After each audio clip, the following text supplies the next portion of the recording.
જયા પાર્વતી વ્રત કરવાની વિધિ તથા વ્રતકથા. આ વ્રત આષાઢ સુદ તેરસના દિવસથી શરૂ કરીને આષાઢ વદ ત્રીજના દિવસે પૂર્ણ કરાય છે. ઓછામાં ઓછા 5 વર્ષ સુધી આ વ્રત કરવાનું હોય છે અને શક્ય હોય તો જ્યાં સુધી આ વ્રત થઈ શકે ત્યાં સુધી આ વ્રત કરવું, અર્થાત 10 વર્ષ, 20 વર્ષ કે 30 વર્ષ સુધી પણ આ વ્રત કરી શકાય છે. વ્રત કરનારે સવારે વહેલા ઉઠી નાઈ ધોઈને શંકર પાર્વતીનું પૂજન કરવાનું, ભોજનમાં ચોખા ખાવાના, મીઠી ચીજ નહીં ખાવાની, એટલે મિષ્ટાન્ન ગળ્યા પદાર્થો નહીં ખાવાના. બની શકે તો એકલા મગ ખાઈને આ વ્રત કરવું. વ્રત પૂર્ણ થયે સૌભાગ્યવતી સ્ત્રીને સૌભાગ્યને લગતા સાધનો આપવા, કંકુની શીશી, કાજળની ડબ્બી, કપડાં શક્તિ પ્રમાણે આપવા. વ્રત ઉત્થાપન સમયે બ્રાહ્મણોને ભોજન કરાવવું. જયા પાર્વતી વ્રત કથા. પહેલાંના સમયમાં એક બ્રાહ્મણ હતો.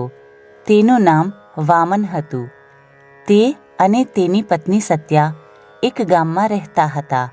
આ બ્રાહ્મણ અને તેની પત્ની ધર્મપરાયણ, સત્યનિષ્ઠ અને પ્રભુ ભક્તિમાં શ્રદ્ધા રાખી જીવન વિતાવતા હતા. વામન અને સત્યા સર્વ વાતે સુખી હતા, પણ સવાશેર માટીની ખોટ હતી. તેથી સત્યા ખૂબ દુઃખી રહેતી હતી અને મનમાં ને મનમાં વિચાર કરતી હતી કે અરે ભગવાન, ભોળા પ્રભુ, બધું જ સુખ છે, પણ સંતાન સુખથી અમને વંચિત કેમ રાખ્યા? દયા કર ભોળાનાથ, દયા કર. આમ સત્યા રોજ ભગવાનને વિનંતી કરે છે, પણ તેની આશા પૂરી નથી થતી. એવામાં એક દિવસ નારાયણ નારાયણ કરતા, તંબુરો અને કરતાલ વગાડતા નારદ મુનિ તેને ઘેર પધાર્યા. સત્યા અને વામને બંનેએ નમસ્કાર કરી નારદજીનું સ્વાગત કર્યું. યથાવિધિ પૂજા કરી પ્રણામ કરી સામે ઊભા રહ્યા. નારદજીએ આશીર્વાદ આપ્યા અને સત્યાની સામે જોયું તો તેના મુખ ઉપર ચિંતા દેખાઈ. નારદજીએ સત્યાને ઉદાસીનું કારણ પૂછ્યું. ત્યારે સત્યાએ 2 હાથ જોડીને કહ્યું કે દેવર્ષિ, પ્રભુ કૃપાથી અને આપ જેવા સંતોના આશીર્વાદથી અમે સુખી છીએ, પણ સવાશેર માટીની ખોટ છે. કૃપા કરી આપ અમને સંતાન પ્રાપ્તિનો ઉપાય બતાવો. નારદજીએ સત્યાની વાત સાંભળીને કહ્યું કે હે વામન, સાંભળ.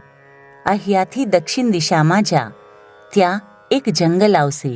આ જંગલ બિલ્લીનું જંગલ છે અને ત્યાં ભગવાન સદાશિવ સુકાયેલા બિલીપત્રના પાનના ઢગલામાં ઢંકાઈ ગયેલા છે. ત્યાં જઈને ઘણા સમયથી અપૂજ્ય રહેલા એ ભગવાનની પૂજા કર, સેવા કર અને ભજન કીર્તન કર. ભગવાન સદાશિવ તો ભોળિયા ભગવાન છે. તારા ભક્તિભાવથી ખુશ થઈ જશે અને પછી તારું દુઃખ દૂર થઈ જશે. માટે ત્યાં જાઓ. આમ કહીને નારદજી તો નારાયણ નારાયણ કરતા પોતાના માર્ગે ચાલ્યા ગયા. બ્રાહ્મણ અને બ્રાહ્મણી નારદજીના વચનોમાં વિશ્વાસ રાખીને દક્ષિણ દિશામાં ચાલ્યા જાય છે. ઘણે દૂર નીકળી જતા બિલ્લીનું જંગલ દેખાયું. જંગલમાં આગળ જતા એક સ્થળે બિલ્લીના સૂકા પાંદડાનો ઢગલો દેખાયો. પછી તો બંને પતિ પત્નીએ બિલ્લીપત્ર દૂર કરી જોયું તો ભગવાન સદાશિવનું શિવલિંગ ઘણા જ વખતથી અપૂજ્ય રહેલું દેખાય છે. આજુબાજુની જગ્યા સાફ કરીને એક બાજુ નાની એવી ઝૂંપડી બાંધીને બેએ ત્યાં જ રહેવાનું રાખ્યું. ખરા અંતઃકરણથી ભગવાનની સેવા પૂજા કરે છે. આમ કરતાં કરતાં ઘણા દિવસો વીતી ગયા. એકવાર વામન ભગવાન માટે ફૂલ લેવા ગયો અને ત્યાં રસ્તામાં તેને નાગ કરડ્યો. સર્પદંશથી તત્કાળ તેનું મૃત્યુ થયું. આ બાજુ સત્યા વામનના આવવાની રાહ જોઈને બેઠી છે. ઘણો સમય વીતી જવા છતાં વામન આવ્યો નહીં. તેથી તેની પત્ની સત્યા તેને શોધવા ચાલી. ચાલતા ચાલતા રસ્તામાં જ્યાં વામન મૃત્યુ પામીને પડ્યો હતો ત્યાં આવીને જોયું તો પોતાના પતિને તો સર્પદંશ થયો છે અને તેનું મૃત્યુ થયું છે. તેમ જાણીને સત્યાને અપાર દુઃખ થયું. એ તો ચોધાર આંસુએ રડવા લાગી. પાર્વતીજીએ જાણ્યું કે બ્રાહ્મણ પત્ની રડે છે અને પોતાના ભક્તના માથે દુઃખ આવ્યું છે, એટલે ભગવાન શંકરને કહ્યું કે પ્રભુ, આપના ભક્તોના માથે ભીડ પડી છે અને તે મારાથી સહન નથી થતું. માટે ચાલો આપણે તેની પાસે જઈએ અને તેના દુઃખ દૂર કરીએ. આમ કહીને પાર્વતીજી અને ભગવાન શંકર જ્યાં વામન અને સત્યા છે તે જંગલમાં આવ્યા. મા પાર્વતી અને ભગવાન શંકરજીને પોતાની સન્મુખ પ્રગટ થયેલા જોઈને સત્યા એકદમ ઊભી થઈ ગઈ. મા પાર્વતીને 2 હાથ જોડી પગે પડી અને રડવા લાગી. માતાજીની સ્તુતિ કરીને વિનંતી કરી કે હે મા, મારા પતિદેવને જીવિત કરો. મા, આપ તો જાણો છો કે મારો આધાર મારા પતિદેવ છે. તેમના સિવાય હું જગતમાં જીવી નહીં શકું. આટલું કહેતા કહેતા સત્યા કરુણ વિલાપ કરવા લાગી. સત્યાના માથે હાથ ફેરવી જગદંબા મા પાર્વતીજીએ કહ્યું કે બેટા, રડ નહીં. ભગવાન ભોળાનાથ સૌ સારા વાના કરશે. આમ કરીને તેમને વામનના નિર્જીવ દેહ પર હાથ ફેરવ્યો કે તરત જ વામન આળસ મરડીને ઊભો થઈ ગયો. જ્યાં તેની નજર શંકર પાર્વતીજી ઉપર પડી કે તેઓ તેમના પગમાં પડી સાષ્ટાંગ દંડવત પ્રણામ કર્યા.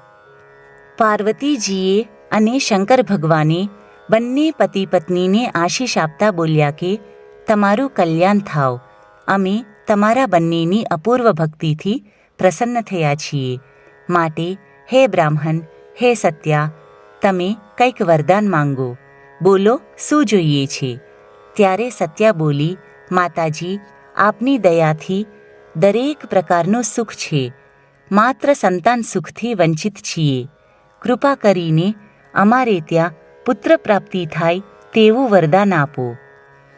પાર્વતીજીએ સત્યાને કહ્યું કે પુત્ર સુખ મળે, પણ જો હું કહું તેમ કરો તો અવશ્ય તમારી મનોકામના પૂર્ણ થાય. માતાજીનું કહેવું સાંભળી સત્યા બોલી કે માં, આપ જેમ જેમ કહેશો તેમ કરવા તૈયાર છું. માટે કૃપા કરીને આપ કહો. પાર્વતીજીએ સત્યાને કહ્યું કે સાંભળ, આ આવે તે આષાઢ માસની સુદ તેરસના દિવસથી તું મારું જયા પાર્વતીનું વ્રત કર, તો તારી આશા પરિપૂર્ણ થશે. આષાઢ માસની સુદ તેરસથી વ્રત લેવાનું. પછી આષાઢ વદ ત્રીજને દિવસે આ વ્રતનું ઉજવણું કરવાનું. 5 દિવસ સુધી એકટાનું કરવાનું. મીઠા વગરનું મોડું જમવાનું. 5મા દિવસે ઉજવણું કરીને શક્તિ પ્રમાણે સૌભાગ્યવતી સ્ત્રીઓને વસ્ત્રાદિ સૌભાગ્ય અલંકારો આપવાના. આખી રાત જાગરણ કરવાનું. જાગરણમાં પ્રભુ ભજન કીર્તન કરવાના. આમ આ વ્રત વિધિ પ્રમાણે શ્રદ્ધા અને વિશ્વાસથી કરવું, જેના પ્રભાવથી સૌભાગ્ય અખંડ રહે છે, પુત્ર પ્રાપ્તિ થાય છે અને સુખ તથા શાંતિથી બાકીનું જીવન પસાર થાય છે. આટલું કહીને માતાજી અંતર્ધ્યાન થઈ ગયા. વામન અને સત્યા તો માતાજીએ બતાવેલ ઉપાય સાંભળી ખુશખુશાલ થતાં પોતાના ઘરે પાછા ફર્યા. પછી તો આષાઢ મહિનો આવ્યો. સુદ તેરસ પણ આવી અને સત્યાએ પાર્વતીજીએ બતાવ્યા પ્રમાણે વ્રતનું ઉજવણું કર્યું.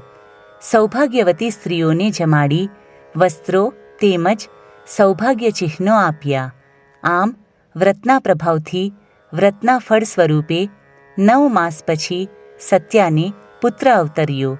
આથી બંને પતિ પત્નીની ખુશીનો કોઈ પાર ન રહ્યો અને પછી તો ભગવાનનું સ્મરણ કરતાં કરતાં આનંદથી રહેવા લાગ્યા.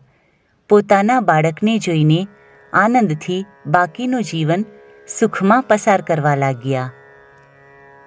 હે માતા પાર્વતી, જયા પાર્વતીનું વ્રત જેમ વામન તથા સત્યાને ફળ્યું, તેમ આ વ્રત કરનાર, આ કથા વાંચનાર તથા સાંભળનાર સર્વેને ફળજો. જય મા પાર્વતી, જય મહાદેવ.